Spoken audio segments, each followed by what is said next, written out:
Welcome to the PennyWise Financial Podcast. This is Constantine here at Monarch Wealth Management with my co-host today, Dave Georgiev, and Dave is going to introduce our guest. Yes, good afternoon. We have the Honorable Kevin Johnson here joining us from Klafehn Heise Johnson. Kevin, welcome to the show. Thank you. Glad to be Will the here. real Kevin please stand up? There he And is. we got what? Politician, we've got business owner, a lot of things, a lot of hats. Right. A lot of hats. Right? Dad and husband. The best Number ones. one. That's Yeah. it. Look at this guy right off the bat. He always says like the right thing, smooth sailor. And it comes out so naturally. It right? does, yeah. And by the way, best posture of anybody I've ever met. Yeah, now you're going to Well, that's make a a little... that's a compliment. Self-conscious Yeah, now. slouching. Dude, I'm a sloucher. Yeah, I look like an old man By all nature. the time. Yeah. So what do you guys want to talk about? First things first. Yeah. I think this is probably, and I did a little research first to see, what might be on the minds of people who might not want to talk to a lawyer or had a bad experience before. But number one, first things first, when is hiring a lawyer a good idea? And maybe you can talk about your specialty in kind of your bread and butter first. Okay, so our firm, we handle a lot of real estate, a lot of estate planning, Medicaid planning. So when somebody's in need of nursing home care or even home care, we handle estate probate administration work, a lot of small business work. So we're kind of a general practice. I often encourage clients, think of us like your general practitioner. In other words, you might have a particular problem. You're going to start with your primary care doctor. And if he needs to refer you out, he does it. Oh, I like that. So I often encourage people to think of us like that. Start with us, go from there. In general, people approach us when they have a problem, right? And they know they have a problem. Isn't that true?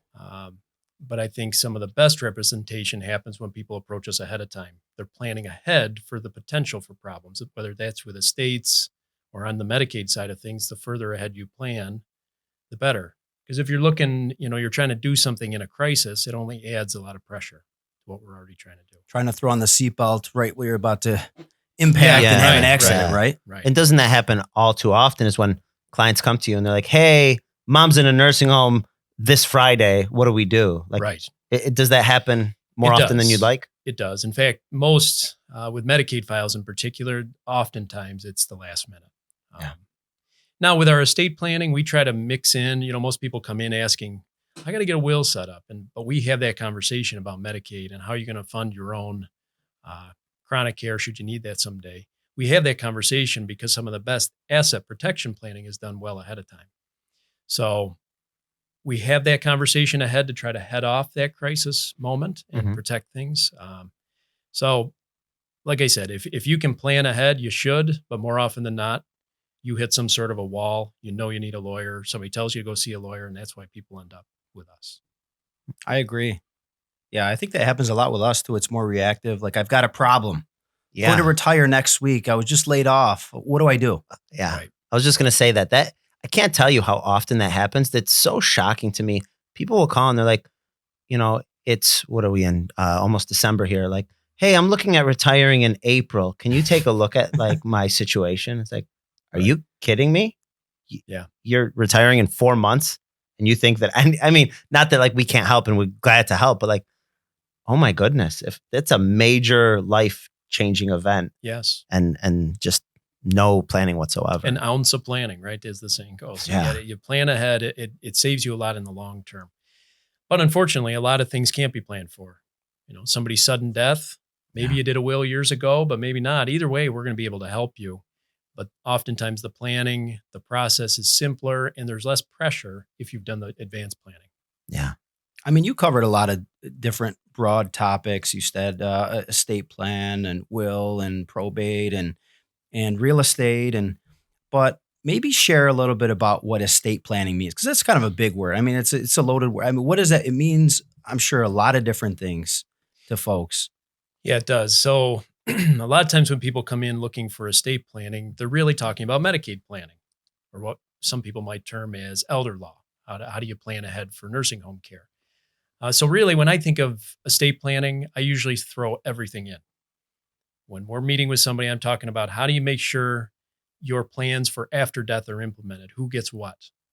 But we also need to talk about how we make sure something is left in your estate by doing some Medicaid planning. Because if you blow everything on the cost of your nursing home care in the last year before your death, what good is your will? There's nothing left. And then you also have to talk about advanced directives. So power of attorney, healthcare proxy. How do you make sure you've set up a plan for decision-making if you can't make decisions for yourself? So it's sort of all of those things. It's more like end of life planning. Yeah.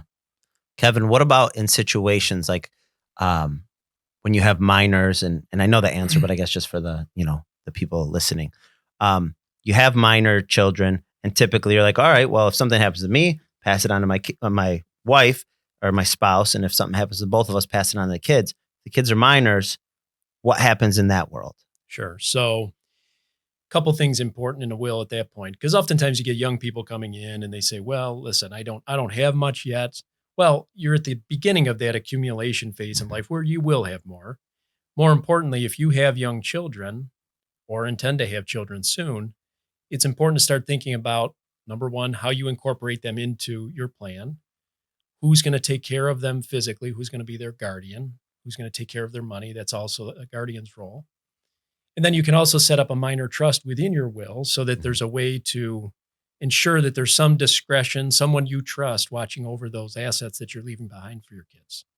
Yeah. To me, that's got to be one of the most challenging decisions for a parent to make. And I know my wife and I went through this when we were doing our plan. It's like, who do you want to take care of your kids? Who would do a better job than me, or at least maybe as close to the way that I would raise my child? Right. It's no one. I mean, it's no one. Right. So you got to choose a second or third or fourth best. Right. That was literally what we did. So rewind. Constantine was getting married in the Dominican Republic. Where is the story going? This is it was a great reception. But we left. Our boys were little, and me and Robin were like, we need our will put in place. We're not going anywhere until this is in place. That was by far the most difficult decision, because all of a sudden we're sitting with Kevin, and he's like, well, who takes possession of your kids as custodians? And it's like, well, I like your brother, or I like your sister, but and all those conversations. Yeah, finding somebody who lines up in terms of the manner in which you raise your own children, finding somebody who lines up. You don't want the party uncle being the dad, right? The party even uncle. If the kids really like him, maybe that. So that can be a challenge. But the problem is, if you don't plan ahead, there may be a series of people who all raise their hand and say, it should be me. And then your kids, in the middle of having lost mom and dad, are now the subject of a court battle. And who wants that? So it's better to plan ahead, put it on paper who you want to be in charge, and then the court is able to take that into account in making the guardianship decision. So, well, I think one good note on that that I learned because of you, Kevin, was that, so say you have life insurance and God forbid something happens to you, your spouse, and Aunt Susie takes possession of the kids because she's a wonderful mothering person, if you will. But maybe she's not the most financially savvy. You can have a trustee that's differentiated, that takes care of the assets for the children. Yep. Yeah. So there are different aspects to guardianship. There's the guardianship of the person. There's the guardianship of assets for a person. So there's sort of a duality to that role. But one of the ways you can, so the guardianship position often has some financial duties. But you can, in addition to having a guardian, you can also set up a trust, which operates independently of that guardianship, where you've got a trust, testamentary trust for a minor in your will. And what the will says is whatever share is going to that child goes instead into this trust, into the hands of somebody that you trust, not to use that same word over and over, but hard not to. And that person then makes discretionary distributions of those assets as they think it's appropriate. Wow. So what's the title of that? I mean, is that guardian as well? Guardian of the assets? Or that would be a trustee. Okay. So it'd be a trustee, and they would be the trustee over a testamentary, meaning in your last will and testament, testamentary minor trust. So you've got a trust for an underage person in your will. You mentioned the word trust, and I hear, I mean, there's a bunch of different levels of trust, but clients come in with a trust, and they assume or think that it's one thing, and it's not, and it doesn't do the things that they thought they were paying for. How many times do we see this happen? Yeah. A lot. Do you want to touch on the differences?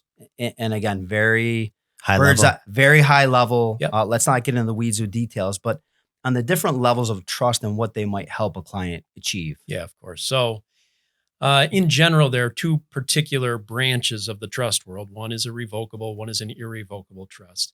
And just to preface this, to say that, first of all, it's not legal advice. There's a lot of detail and a lot of arrangements that need to be made for any of these types of any of these tools to be used in your own life. So there are two main branches, though. You have irrevocable and revocable trust. So you have two branches. Revocable trust, in general, the primary purpose of using a revocable trust is to pass things to people upon your death in a way that you can sort of finesse and manage things during life, and then happens rather automatically at your death. In other words, you take things out of your estate, out of the will, and you put them into a trust so they pass simply and without the involvement of the court upon your death. That's the primary benefit of a revocable trust in New York State, at least for the average person. You avoid the estate process. Mm-hmm. The estate process really isn't anything to be worried about. For most people, it's the process is kind of a pain, and there's a cost and a time frame to it, but it's often a necessary and an orderly process. It's not that bad. But if you have family problems, kids who don't get along, children with drug, alcohol, financial problems, a revocable trust might be a good option. Irrevocable trusts have that same benefit in the sense that they take things out of your estate and they pass automatically upon death, or more simply upon death. But the added benefit is that an irrevocable trust is considered a separate entity from you. Now, it'll probably be named after you, so it might be the Constantine Trust. However, because it's irrevocable, has its own tax ID, it's a separate entity. If you put assets into that trust, and after you do so, 5 years pass, then the assets you've put into that trust are no longer available to pay for your nursing home costs. So irrevocable trusts, I think, I would say are more common in our area than revocable. And not just in our practice. We do a lot of real estate, and there will be a trust involved, and more trusts are irrevocable than revocable, I would say. It's funny because we see a lot of people that come in with revocable trust and they assume that it's irrevocable. Yeah. At least has the protection of an irrevocable trust. I can't tell you how many people come into the office and they often bring in a binder. Of all kinds of stuff. The thicker, the better. Yeah. Half of which they do not need. Yeah. But yes, these thick binders that people get at seminars and whatnot, that's a revocable trust. Whatever is in a revocable trust, if you need nursing home care, Medicaid will require you to revoke that trust and take your assets back and use them. Yeah. So the revocable trusts do not protect assets in the Medicaid or nursing home context. Yeah. Irrevocable do. Because again, it's a separate entity. You can't take it back. You put things someplace and you don't take it back, irrevocable. Yeah. So that's the difference. And there's a difference in cost, I assume, too, with the two different types of trust, a little bit more complexity. No? I would say in our practice, they're very similar. We with all of our estate planning processes and documents, we try to keep the cost very minimal because what we have found working in a small town, people need these things. And if you bill them a lot for them, they don't do them. And thankfully, when you're doing somebody's estate work, you're probably going to do their closing, and you're probably going to do, grandma's estate when she passes and things. So to us, it kind of feeds the practice. So we try to make it affordable and simple. We don't drag the process out. Usually entails 2 meetings. And so we try to make it something that's very manageable for clients. Well, I think about irrevocable trusts, and there's a handful of clients that I've had that have them. They paid for them. They set them up, and they were all gung-ho and excited about it. They failed to fund them. So they're just sitting there with no assets. Right. Yeah. And it's so painful to see that. They've done all the hard work. A trust is sort of like, think of it as a bucket, okay? And unless you fill it with assets, there's nothing in it. So again, like I said, we don't hand out these binders. When I'm talking about these binders, these are not our clients coming back. They're clients coming from other people with these binders full of documents. More often than not, there's nothing in the trust. Or maybe they went out and immediately set up a bank account in the name of the trust and put $10 into it to open it, but never put another dime or property or cars and nothing in it. Yeah. They're unfunded and they're worthless if they're in that situation. So, Wow. So Kev, what about in a situation like we started the show off with, where somebody comes to you and they're like, hey, Gam's going into the nursing home. We haven't done any planning at this stage. What can we do with her assets? Is there help? Well, yeah. So there's a huge misconception out there that if you don't plan 5 years ahead, there's nothing you can do. And that is completely false. As long as we have the right documents in place, in particular, a good power of attorney that besides the normal powers to manage somebody's affairs, you also have the ability to give their assets away. So gifting power. If the power of attorney contains gifting power, there is substantial work that can be done to protect assets, even at the last minute. If somebody needs nursing home care immediately.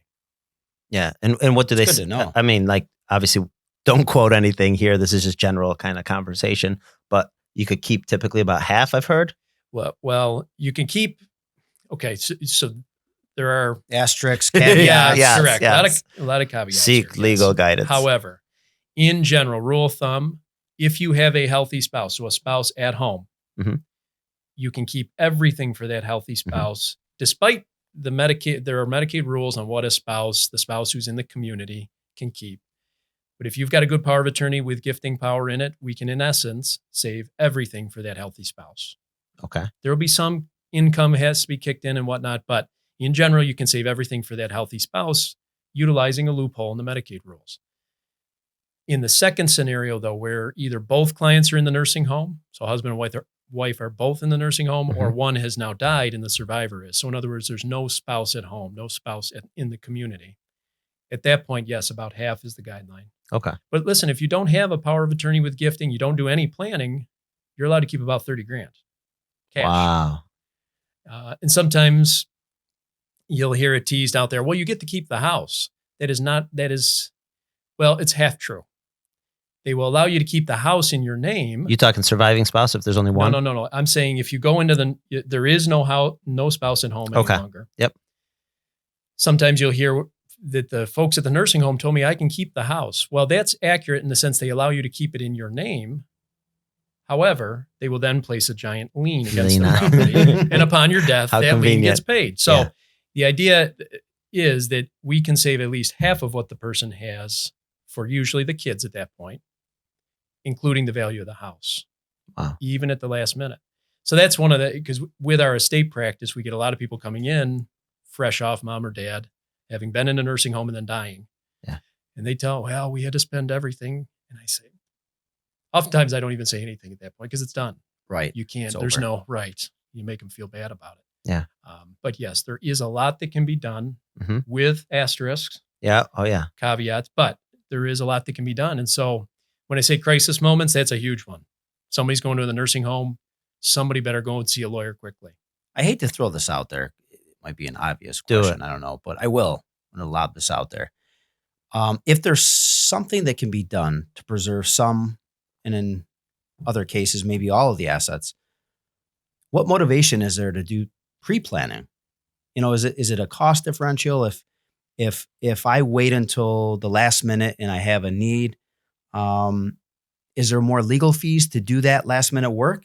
I assume there would be. There's got to be a drawback to not planning up front. Some of that last minute work is going to be necessary even if you've planned ahead. Okay. Because let's say you've put some things into an irrevocable trust. Well, those things you've put into a trust are no longer available to you. So you got to keep some assets in your name in order to live on. Mhm. You can keep income on assets you've put into an irrevocable trust, but people want to keep some things in their name no matter what in general. So usually there's still some things in jeopardy. But in that second scenario where we're saying we can protect about half of what you have, well, that means you're going to be spending the other half. So if you've planned ahead, you can squeeze down what that half means. I see. Yeah. So if you've already planned ahead and half of your assets are fully protected, they're outside the 5-year window, then when we're talking about crisis planning and saving half of what's left, you're really only losing a quarter. Does that make sense? So the sooner the better. Obviously, you'll have more options at your Correct. disposal. You're More not options, simplified process, the sooner you start planning those things. Yeah. love it. Well, yeah. And I think, and this is something that we preach to all our clients, young, old, anywhere in between, is do you have a will, healthcare proxy, power of attorney? Correct. First things first, go spend I'd say roughly between $500 and $1,000, Yeah. depending on your situation. That's fair. I think if the terms are, so we charge flat fees on all these things. And then if there's extra complexity that we don't, that's sort of not factored into that, we Yeah. might charge a little bit more. But yeah, I would say $500 to $900 for, and the 500 is probably on a single. Yep. On the higher end for a double.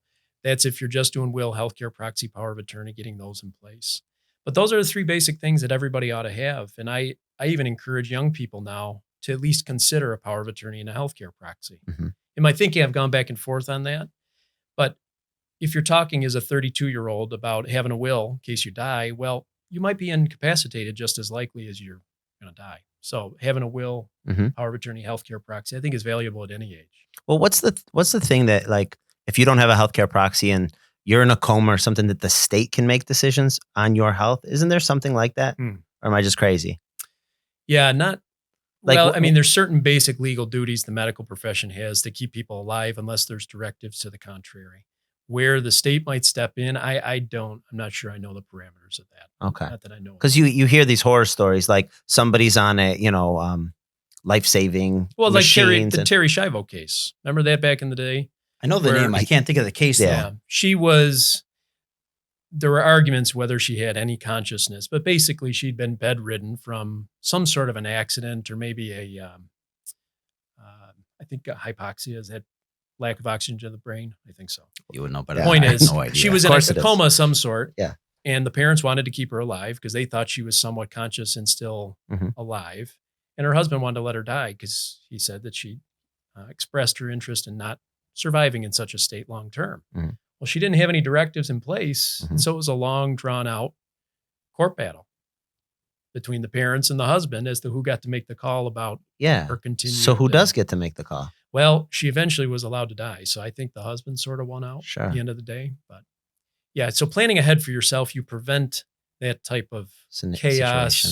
right? Ending up in that limbo land. Nobody wants to be there. Yeah. No, that doesn't sound fun. I mean, nobody really wins, right? Right. No. Eesh. Just in our healthcare proxy, we have some canned language. In effect, it's a rather long paragraph, but in effect, it says that if you're physically or mentally at the point of no return, you're not going to recover. Please let me die naturally. Don't keep me alive by medications, life support equipment, etc. I think I've only changed that language. I've probably done thousands of those documents. That standard language, I've changed it probably 2 or 3 times. Really? Most people's intentions are very similar. And I go over it in detail with every client. And most people say that exact thing. Why would you want to hang around? My goodness. Well, I had one guy say he wanted to be the Ted Williams, be frozen in a can in case they could bring the brain back someday, So Walt Disney. people have different opinions on these things, but in general. Hey, is that true about Walt Disney? Is he It's frozen? so funny you brought that up. The other day, I want to say like a month ago, I read how this rumor was passed around and everyone took it. I thought it was real. I thought, you know what we're talking about, right? Yeah. Well, I know they have Ted Williams' brain or head frozen in Who's the Ted hopes that they Williams? can. Oh, that's legit. A baseball player. Yeah. Oh, I have Oh, no I didn't know totally there was legit. truth to that either. Cryo, I forget what the name of the company is. Yeah, there's a whole company and a number of celebrities have done it. Yeah, I could see celebrities. So they the want to live heads- forever. Yeah, the head's on ice in case they invent a machine to bring a head back to life. Cryogenesis. What are you charge $50,000 a year to preserve that? Right. Yeah, well, all these people with their millions and millions of dollars. Not too shabby. Oh, I'm glad we entered that light topic. Yeah. With that, let's take a quick break and we'll be right back with the show. Do you want help building and managing an investment portfolio that's right for you? One that will help you maximize growth potential while you're saving, help you generate income when you need it most, and eventually preserve what you've saved to leave to your beneficiaries? We do this day in and day out and take the stress and responsibility of making those decisions off your plate. Subscribe to our newsletter, read our blog post, and listen to our podcast to get a flavor of how we do things. Our firm is unique and capable of handling all your investment and insurance needs. Monarch Wealth Management, our guidance, your future. Welcome back to the PennyWise Financial Podcast. Constantine here, Monarch Wealth Management. My co-host today, Dave Georgiev, and our guest, Klafehn Johnson. Welcome back to the show, guys. Thank you. Thank you. Thank you. So where are we going? I know you started a topic on the break, and you said, let's hold it. Yeah, I got Let's hear excited. it. So did you guys? So Kevin clearly didn't. Where were they, Con? So Elon Musk was being interviewed at some conference. Bob, who's the Walt Disney guy? Bob Iger Yes. Yeah. was there talking earlier. Jamie Dimon was there speaking earlier. Did you hear Jamie Dimon? No, I didn't see him. Yeah, he was actually kind of repping a little bit for the lower class that, these people got to be so ticked off with inflation and how the country's kind of being run in the economy and stuff, which was nice. I caught a tidbit though. But they were interviewing Elon Musk, and I don't know if you heard, he had some what they deemed was anti-Semitic statements that he made that he apologized for. And he's like, that's not what I meant. And I don't believe that's what he meant at all. But all of these big companies stopped using Twitter's platform. And so the interviewer, who is definitely like, in my opinion, left liberal, like very opinionated as he's interviewing, which Andrew I don't like. Ross Sorkin, Yeah. CNBC. Like, let the people say what they want to say. Don't input your opinion. You're the person doing the interview, you know? Right. And they're talking about how people like Bob Iger and Disney are pulling away from the platform unless Elon does this, that, and the other. And I'm not going to say what his words were, but they were basically like, if you're going to try to blackmail me with money on my own platform, you can go fly a kite. But he used the, little bit more coarse language than that.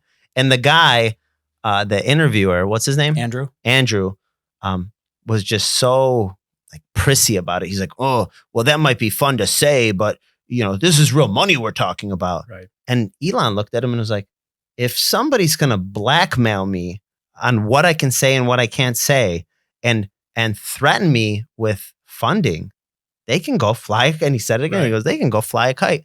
And recently I heard Dana White, UFC guy, say similar things. I don't know if you've heard any of that. I did with the bikes. Peloton. Yeah, thanks. Yeah. That story you told me about that was insane. But it comes down to the fact that some of these companies are starting to stick up for themselves and say, hey, look, if our political views or our beliefs don't align, I'm not going to use it. Well, okay, don't. That's going to threaten me to make changes to what I do? And this is a long time coming. I mean, I think regardless, and I have clients who are Republican, and that's probably the majority. Just one. Conservative Republicans. And I have some Democrat liberals. My mother is like the biggest liberal that I know. And but at the end of the day, you can just show respect to each other. We might have differentiating opinions, but we're human beings. And I've seen you show me more love and respect than some president, whether they're Democrat or Republican, ever will. So the fact that who I vote for or don't vote for has any impeding direction on where we go from a business standpoint, I think is ridiculous, truthfully. So speaking of that, Kevin, you are the political guy we know. So how Wow. you are the... I don't know if he'll admit to that. I'm not sure that's a title of everybody wants. So you're the town supervisor of Sweden. Town Sweden, Yeah. For 4 more weeks. 4 more weeks. How long have you been in office? Well, in office generally since about 2010, because I was a council person. So I was on the town board, one of the 5. Then I was a town judge. So that was about 4 years. And I was a town judge for about 4 years after that. And I'm finishing up my 6th year as town supervisor in Sweden. Wow. Judge. Yeah. Were you Judge Dredd? Yeah. No. Judge Dredd. No. I would say I definitely was more lenient in terms of my decisions than anything, I would say. Really? I mean, and not to say that there weren't times where people got, they got fines or some sort of a little time off the street that they didn't deserve. But I always went into that job thinking, until somebody burns me personally as the judge, I'm going to extend them a level of trust and respect that I would want. In other words, unless somebody's lied to me, I don't want to hear about what other people think they've done. I'm going to give them the respect that I would want if I were on the other side. Not to mention, even if they've done it, there's not one among us who hasn't made mistakes in our lives, Sure. Especially as young people. And most of the time you're dealing with young people. And I was, in fact, in that very same courtroom, the recipient of some leniency in traffic offenses and the like, nothing serious. But road rage. The point is road rage. Right? It's rather intimidating to be in the court, and with so much distrust in the legal system generally in the public, for you to be abusive or arrogant on the bench, it's just, I think it diminishes people's care and respect for the system, and you'd rely on that for the system to have any validity. Mm-hmm. Plus, at the end of the day, everybody ought to be given a second chance. Now, when you come back for a 4th and a 5th chance, maybe the road gets a little narrower for you. But so no, I tended to be, I would say, a more lenient. Honest opinion, this comes to mind. Any impact on business because of your affiliation at all? Political affiliation? Yeah, absolutely. Well, so Sweden is really a predominantly Republican town, but it's maybe like 55-45. It's pretty close because we do have the village, and the village tends to be a little bit more democratic. I have not experienced that. I represent people across the spectrum, including some of my business. Right next door, my town office is right next door to my law office, and I can't tell you how they will lash into me on something over at the town. And then they'll be on my agenda the next week at the office because they want a will or something. And we have a perfectly cordial relationship. And so I don't know. I actually don't think there's been any impact. Are there some people probably who've gone elsewhere because I took some position on an issue in the town? Probably. But I don't know. Our business has grown a lot, tremendously in the last, all the years that I've been serving in some form or fashion in the town. So I don't know. I think if anything, there's a positive impact to that. Well, let's switch gears a little bit. And even in our world, there's a lot of change. Legislation, it could be on the tax code, it could be on you name it. With the landscape of technology being introduced into our world on the finance side, how do you see things changing from an estate planning or any other legal aspect when it comes to cryptocurrency and maybe these, what do I want to say, technology-based assets? Yeah. How do you see that changing? Like, how do you name a beneficiary, let's say, on a cryptocurrency account? I don't know that you can. And the good news is at this point, I have not encountered a lot of people who have large crypto holdings, which is probably that's good. A good thing. Yeah. At least not that they've admitted to me. Either that or because it's down so much, from its peak. So I don't know if you can name a beneficiary. In general, though, New York state law says that a will is a way in which you dispose of any property you own, no matter what it is, at the time of your death. So you're entitled to some assets like that, or you have a house, or you have a car, anything that's in your name can pass via your will. So I should be, there's one, and this is one of the bedrock principles when it comes to estate planning I often talk to people about right up front. Many people have the misconception that the will covers all the assets they have at the time of their death. And that is completely untrue. If anything, most assets do not follow the will anymore. What I mean by that is any assets that are jointly owned. So say you and your spouse own your home jointly. Upon the first of your deaths, instantly the surviving spouse owns that property. There's no paperwork to be done. We don't need the will. It's automatic. Joint bank accounts, same thing. Automatically passes to the other. You own your car jointly with your wife, automatically becomes hers if you die first. Similar to that are things with beneficiaries. And as you know in your business, life insurance, 401ks, IRAs, annuities, all those types of assets have the ability, at least, to name beneficiaries. And what happens, and you know this because you handle this process sometimes, the beneficiary will send in a claim form with a death certificate and they'll get a check back, or they'll be asked, where do you want the money sent? So beneficiary designations, TOD, that's another one, transfer on death. You can set up bank accounts to TOD. So transfer on death, beneficiary designations, joint ownership, those things, in essence, they trump the will. Those different designations or structures preempt the will, or they take those assets out of the estate. So a lot of times with people's will, you're really only talking maybe a house, their car, maybe their bank accounts, because most of their investable assets pass by beneficiary designation. I can't tell you, actually, the last couple of years, I had a few clients come in and say, we need to get a meeting. I say, okay, well, what's going on? Oh, I got to change beneficiaries. Great. We come in, we meet, say, what's going on? Well, did the lawyer call you? No, why would the lawyer call me? What would happen? Well, I changed my will. I updated my will. So I want to make sure that, everything is kosher on my investment accounts. So, well, what does that have to do with anything? She says, well, I thought that if I updated my will, I'd have to come in and change my beneficiaries here to match. No, I mean, it's account by account, and they could be transfer on death. They could be IRAs. And those laws have changed quite a bit, when it comes to, so as far as our planning, if you have a non-spouse and, some of the rules, I'm sure you see this in the law firm where you have this 10-year spend down if it's a non-spousal inheritance, but there's other ways that you can plan for that.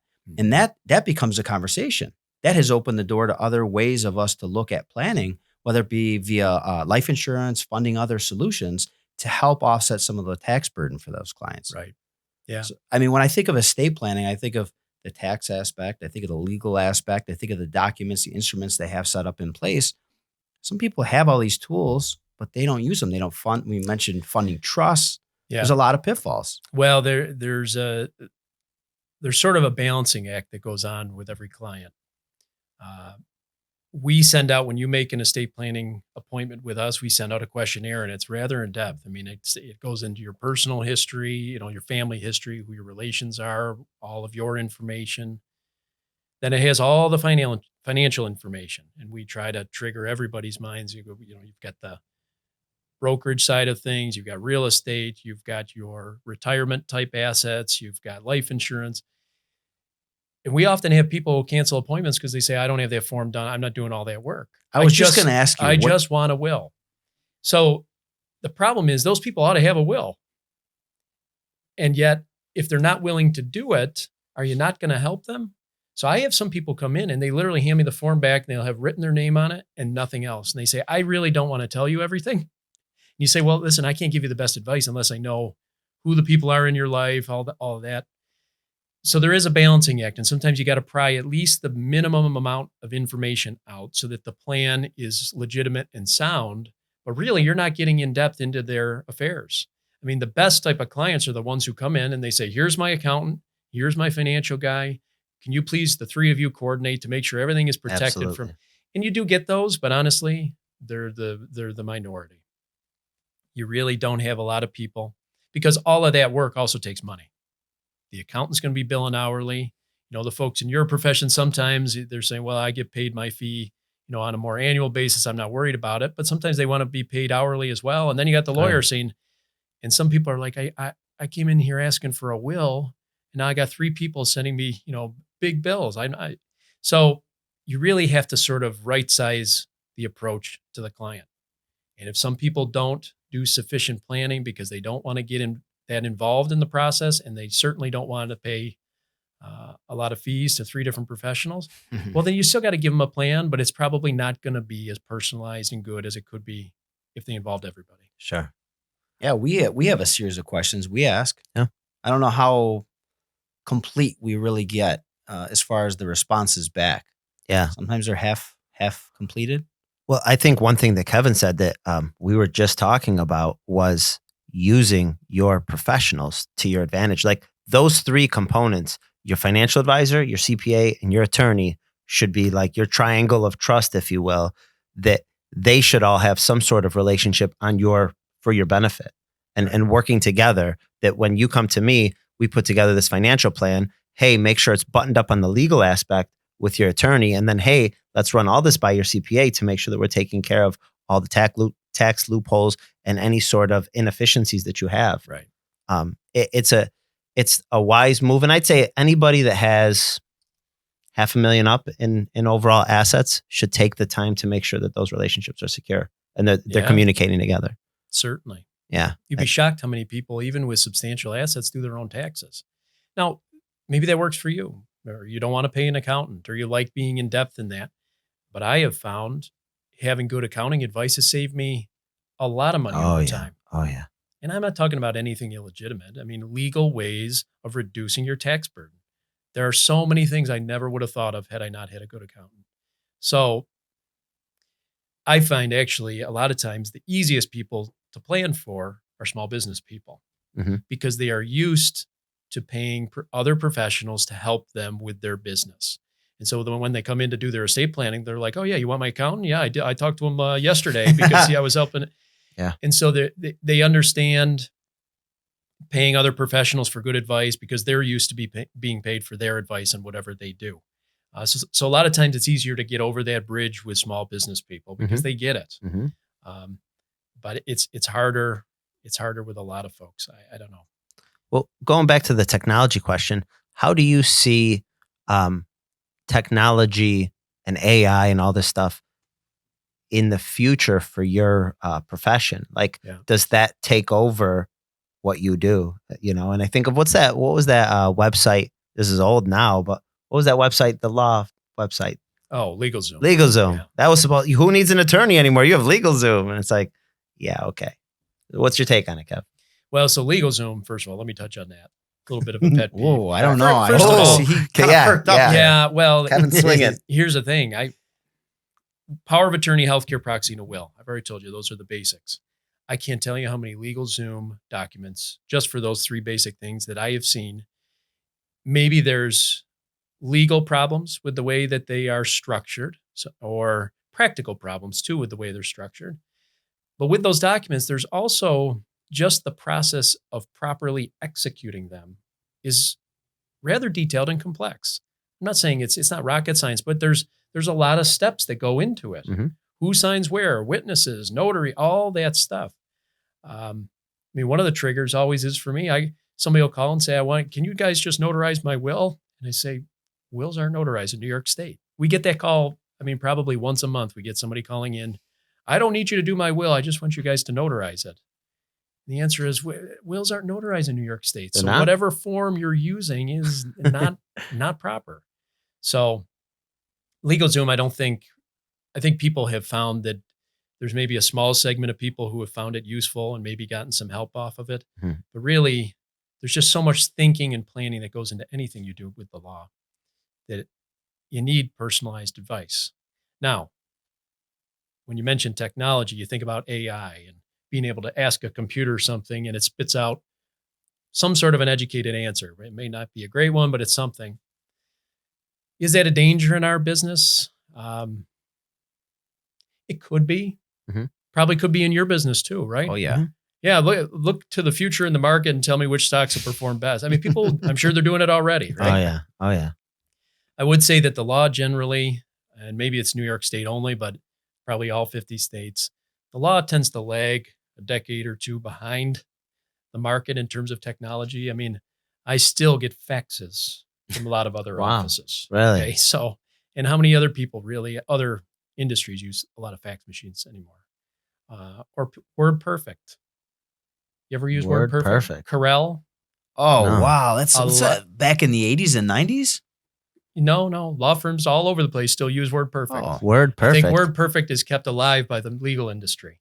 We don't. We still have it because we get documents from other people that are in WordPerfect. But so I think it will take a while for the legal industry to adapt. Even e-filing things is relatively new. Mhm. People have been electronically filing things for a long time. So I think it'll take some time for us to catch up. Will AI impact our industry long term? Well, yeah, it'll impact everybody. Yeah. Some ways, maybe it'll make our jobs easier. Or you think about when people thought, well, gosh, computers and word processing, it's going to destroy so many things. People will be able to do so much for themselves. Not really. Yeah. It just allowed us to adapt and do Mhm. other. So I don't think it'll because people want to talk to a human being. They want a person, not just with the logic cap, but also with sort of good sense, common sense to apply some good sound reasoning to their situation. That's why they come to us. Here's my problem. Help me out of it. I got an issue with my son. No computer's going to be able to give you a good answer on stuff like that. Yeah. So I think there will always be a role for human beings with good common sense, good education in the legal world to give people advice. I It would may agree. just be like an enhancement, an extension, a tool that we can use to help better serve our clients. Yeah. Mm-hmm. And one thing he said though that made sense is the input or the output that AI is giving is based on the input given into the AI at some point, right? So the original programming. So whoever programmed that AI, right? To some extent, but the then idea behind the AI is is it to take learned? it to the next level. Yeah. Correct. But And like- going back to that, too. yeah, Oh, yeah. I know. What was the other one where he goes to Schwarzenegger? It's up his nose. They take the thing out. It's a Total Total recall. Oh, Total Total recall. Recall, yeah. Yeah. Scary. Implanted all the memories. Yeah. And maybe Crazy. it'll help us automate certain things. There probably will be upsides, but by the time they work themselves into our industry, it's going to be a while yet. Mhm. And I don't really see our industry disappearing. Yeah. No. And I At least could not before I pay for a college. I think that people want to talk to people, and even the younger generation to a certain extent, as much as they're solo and they can't even hold a conversation, a lot of them, that personal touch of like, I need to come to somebody that's a professional that has that ability to look over my scenario and make good ethical decisions based on that. So, well, and there's an emotional aspect. So one of the things I've learned in practice is when I have people sitting in front of me in my office, I get so much more out of the meeting, and I'm able to give them so much more good sense and representation because I know what they're thinking. I'll say something and they kind of get, they give you a funny look and you're like, okay, that's not the direction we're going. There's so much out of that interpersonal. You can't ever get that with a computer. No. Yeah. Not in the same way. Yeah. Even if there's some, algorithm that can read faces and decide what to do next. I just don't see that there's ever going to be the ability to do that effectively. There might be tools for doing it. Like LegalZoom was a tool. Sure. But it was, I don't think really, in terms of the structure of our society or the legal industry, it's not a tool that really, it didn't last. Yeah. It didn't last. Yeah. It didn't make a huge impact. Kevin, go ahead. Just going to say pretty much all of what we do is more of an art than a science, right? Mm-hmm. If you come in and say, give me the best, like you said, give me the best performing stock or best performing portfolio. If it was just one answer, everyone would own it.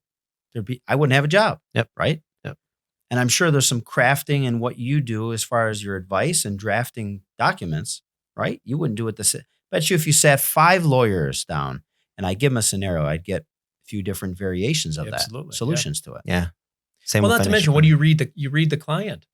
Maybe the client, he's the Jimmy Buffett style of guy. And life is very, and then you have people are very, everything is buttoned down and, the starched khakis and they come in and everything is very, your advice may differ slightly because you understand just from interacting with them that they have a little bit of a different view, maybe would accept different techniques in a different way. I just think that the interpersonal, it's funny you mentioned this topic because I literally was watching one of the first AI music artists this morning. It's this AI, it's, some sort of an AI generated person, but she's now launched a career and they had her release her first song internationally.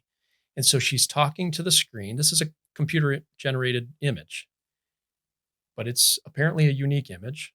She talks to the screen, then she sings this song, and the entire song was developed by AI, but it's a new song. It's never been, and it was developed by a computer.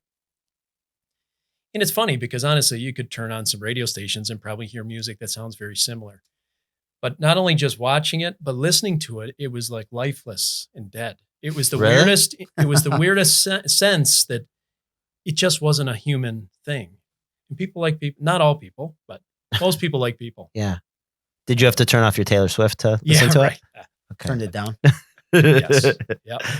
Kevin, you have a couple offices. One in Brockport, 109 Main Street. 109 Main Street in Brockport. Yeah. Right between Dunn's and St. Luke's Episcopal Church. Everybody knows where Dunn's is. So yeah, you find Dunn's, you find Kevin right next door, sitting in a lounger. And then what about your other office, your newer office? Yep. So it's 23 Public Square in Holly. So just to the west of Brockport. Okay. Just across the county line into Orleans County. Yep. And how do we get a hold of you if somebody has a legal question or wants to set up an appointment to sit down and go over some of these legal questions? So call in the main number, 585-637-3911. That's probably the best way. Okay. You could also reach me by email. I check my email constantly. Website? Yep. So website is www.khjlaw.com. It's a nice website. You like it? I do. Sharp, man. Got a great web developer if you want. It looks updated. A couple, the new office I saw in there. Yeah. I got one question for you in closing before we shut things down. Give me one thing, or give our listeners one thing you wish people knew about the legal system. I would say that it's far more trustworthy than people think it is. I mean, our system takes such knocks. And yes, we all watch the OJ trial. There are things that jade all of our opinions of it. And my cousin Vinny. Yeah, right. But the reality is most lawyers, Rochester, there's a lot of lawyers in Rochester. Most of them are wonderful people, honest people. They do a great job. When I sat as a judge, the verdict, not only, I can't call my own verdicts fair. I thought the verdicts were fair. But I handled a couple jury trials, and to watch your fellow citizens make a decision about the guilt or innocence of a particular defendant. To me, it restored, and I had a lot of faith in the system anyway. I wouldn't be a lawyer if I didn't trust the system at all. But to watch people deliberate over the life and the interests of somebody else, it restored a ton of faith for me. And so I would just say that the system is a lot better than people give it credit for. So that's one thing I'd say. I just think there's too much knocking of the system. It's really you look around the world, it's the system to be envied. It really is. Is it perfect? No. A lot of problems with it, but it's really good. Yeah, it's the best by far, right? I like that response. Yeah, it's nice. I do have a more serious final question for you. Very serious. You have to pick one or the other. We're going to do the judge days since you're talking about Your Yankees Honor. and Bills. Yeah. Oh, that wasn't the question? No, that wasn't. Sorry. You got to pick one. Judge Judy or Judge Wapner? Oh, Wapner. Wapner? Wapner? Yeah, I'm picking Wapner too. Not only did my grandpa remind me a lot of Wapner, Yeah, I used to watch it with him all the time. back in So the my day. memories of Wapner, way better. Judge Judy's. Yeah. Now, who's there now? Joe Brown? Is that? Well, he's also there. There's a whole bunch. Is there a bunch of? Meredith Millian. I mean, there's a Oh, bunch yeah, of you're them. right. Oh yeah. Very I just cool. cannot get the entrance music out of my head. Just as you mentioned it, horrible. The defendant. And then they always did the post interview and the in the hallway. The typing. Yes. Yeah. Cool. Man. Cool. Kevin, thank you for your time. Any closing remarks? No, thank you. I appreciate it. Yeah. And This was certainly I'm both a customer of yours, but also friends. I think you guys do a tremendous job for your clients. And I encourage you to continue to expand your business because I think your financial sense means a lot to people. So keep at it. Appreciate that. Yeah. And vice versa. We applaud your efforts and appreciate using you personally as well. Okay. So, Thank you. and you're kind of cool to hang out with once in a while. Kind of cool. Yeah. Right. But don't push it. Thank you, Kev. Thanks again, Kevin. Thanks again for listening to the PennyWise Financial Podcast. Everyone have a great day.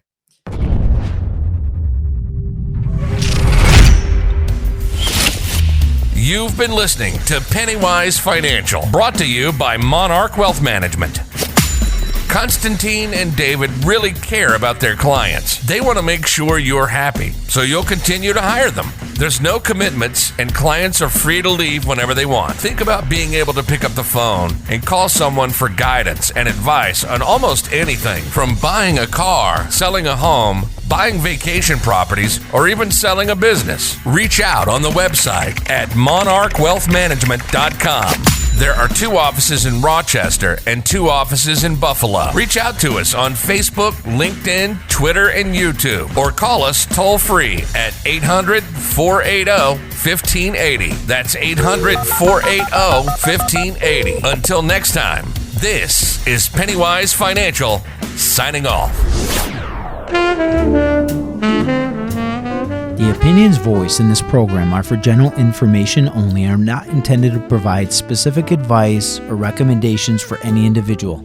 To determine which investments may be appropriate for you, consult with your attorney, accountant, and financial advisor or tax advisor prior to investing. Securities are offered through LPL Financial, member FINRA, and SIPC.